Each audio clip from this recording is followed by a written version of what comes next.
Alrighty, y'all, we got a quick one. I'm kind of using this video as a warm-up for the shitload of work I got to do in a little bit, but this is a highly requested topic accompanied by our three Chads here. So we have the Jacked Spartan, Giga Brain, and then a wrestler's leg in some of his midsection. But a lot of people ask questions about just fitting and conditioning within their strength and conditioning program, basically, or fitting in sport-specific work. So the way that you just think about things generically, let me just preface this by saying I'm not your strength and conditioning coach unless you pay me or unless I'm, familiar with what sports you play and what it is that you do and that you need to accomplish. But general idea is you want to break things up into phases. So there's going to be a general strength phase, a phase where you build athletic capacity, explosiveness, whatever you need to be successful at your sport, and then your actual athletic performance, and then a strength maintenance phase, or sometimes strength peaking phase, depending upon. I'll kind of talk about American football just because that's what I'm most familiar with when we go through each of these categories, just to give y'all some food for thought.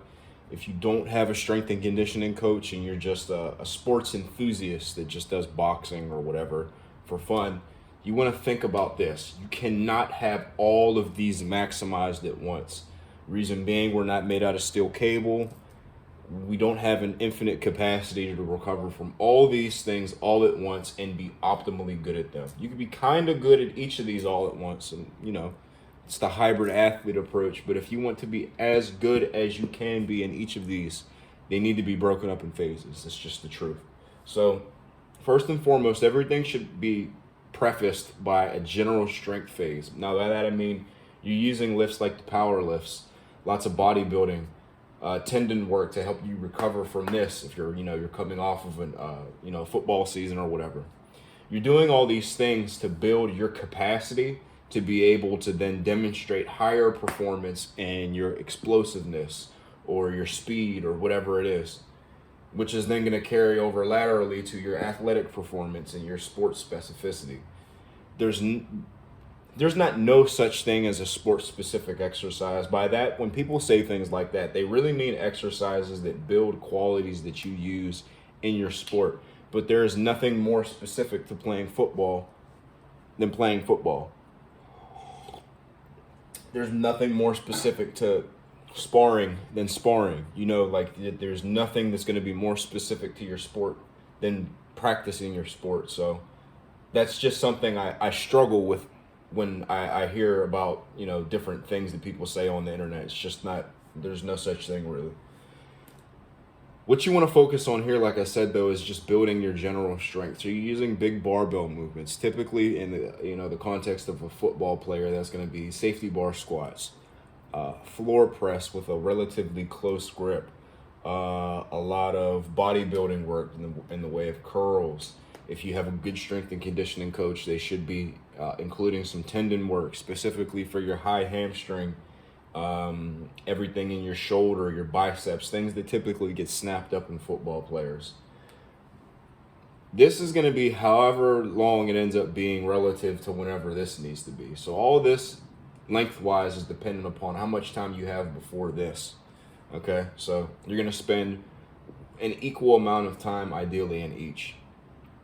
So once you move on, you build capacity. Say you get your squat from, in the off season, from 315 to 375, and your bench from 205 to 265. You put on a decent amount of strength, right? When you go into your athletic capacity phase, you're going to be building things like your explosiveness. So you're going to start doing things like power cleans. Some of your general strength work is going to be traded in for movements that build your sport-specific capacity. So as I said, that's things like trading in maybe some deadlift volume or stiff leg deadlift volume for some power cleans or hang power cleans. Trading in some squat volume for box jumps, things like that. Plyometric push-ups in place of some of your bench pressing volume on your, maybe if you have 2 bench press days, you trade some of your bench pressing volume for some plyometrics or some kettlebell complexes or anything that's going to make you more explosive. It's very helpful for football players to be very explosive. And you're going to add in more conditioning as well, which is also going to potentially take away from some of your strength training just because they use similar energy systems. This is going to be however long it needs to be. Like the Giga Brain says, you need to have give and take. So if you're doing more of this, it's going to take away from the general strength that you're doing. It's not completely gone yet because you're not, practicing your sport yet, which is the most strenuous phase overall for an athlete to be able to, to try to juggle all these things at once. But you are going to trade some of it for, different things that you're trying to build. The stronger you are, the more powerful you can be, the faster you could potentially be. It's the whole point of strength training. Barbell training is the best way to measurably and consistently just build your strength. Where there's brute strength, these other capacities can be built. So the last thing is your athletic performance.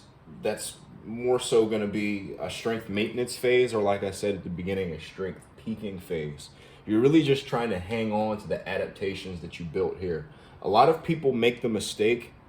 Well, not the mistake. It's just a school of thought. So there's two schools of thought when it comes to this. So when you're in season, there are some strength and conditioning coaches that will delegate an athlete's training to just conditioning work, and then they'll just stop lifting weights altogether, and they'll lose a lot of the muscle and the strength that they built in the off season. And then you have people like myself that take that school of thought and okay, we're gonna reduce training stress by just removing weights entirely, and yes, that gives more room to do this sport specific practice. But what it also does is it just defeats the entire purpose of this phase entirely. And really this phase, especially since this is even farther removed from your athletic performance than just between these two phases. Like you're already somewhat deconditioning here somewhat. You don't want to completely lose that here by just getting rid of the training completely. But that's just, like I said, that's my opinion. This is how I would approach it. Just generically, the exact approach is going to be dependent upon the athlete and what sport they play, their strength levels, injury history, so on and so forth. Like I said, these are just generic practices. Obviously, when you're in season, you're doing whatever it is that you do in terms of your sport. So if you're a wrestler, you're wrestling. If you're a football player, you're playing football. If you're a boxer, you're boxing. If you're a sprinter, you're sprinting, so on and so forth. That's going to eat into your recovery, where if you try to do a regular general strength program with the regular general strength sets, reps, and volumes prescriptions, you're going to hurt yourself, more than likely. It's just the reality. Even if you're like a heavier guy that's just generally more resistant in general, you're more than likely going to hurt yourself. Volume is down, intensity is up, just because intensity is a better way to maintain your maximum strength. That's really all you're trying to maintain. Your muscle's really not going to go anywhere if you're touching something. Like the minimum amount of volume that you need to maintain your muscle is very minimal. A lot of that's going to be achieved by, like a heavy box squat with a safety bar, or, a heavy floor press, things like that. And then a little bit of back down volume and a lot of tendon work. Your tendons are going to get ate the fuck up playing football. Your tendons are going to get ate the fuck up sparring with people, boxing, whatever the case may be. Now, in terms of your exercise selection, you're still going to be doing movements that you can load heavily, but variations of them. So something that I really like for field athletes in particular is replacing a lot of the volume that you just would be doing here with belt squats. The reason being is that it's not axially loading you, and it's giving you the leg stimulus that you need to just maintain size and even build a little bit of it, because you can go pretty ham on the belt squats in absence of axial loading. Or, if you don't have that, a lot of the times, if you're not already using a safety bar, here's where you're definitely using a safety bar, because a safety bar squat it doesn't eat up your shoulders the way a barbell squat would. Now, the last phase of a strength and conditioning program, it all eventually ends with this. You're going to build a lot of fatigue in this phase, before you come back to your general strength phase, which really is somewhat of a deload, quote unquote, compared to your athletic performance phase, you want to have a deload proper. You know, you want to take a week or two off, do a lot of soft tissue work. You know, if you do go to the gym, you go very light, very easy, getting a lot of localized blood flow. The same things that you do if you're just lifting weights, you're going to do them here as well. And then you transition back into this, and again, putting a premium on recovering your joints, your tendons, and then just building more strength, and then you do it over and over and over again. Now, if you're an individual that plays a sport that is especially brutal, your ability to be able to go through all these phases maximally has a shelf life. So like, if you're getting the shit knocked out of you on the field, your ability to be able to keep doing this, depending upon how big you are, just naturally is going to be limited.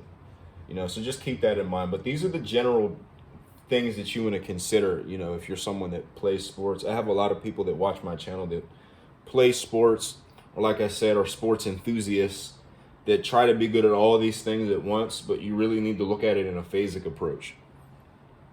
Like I said, short and sweet. I'll see y'all later.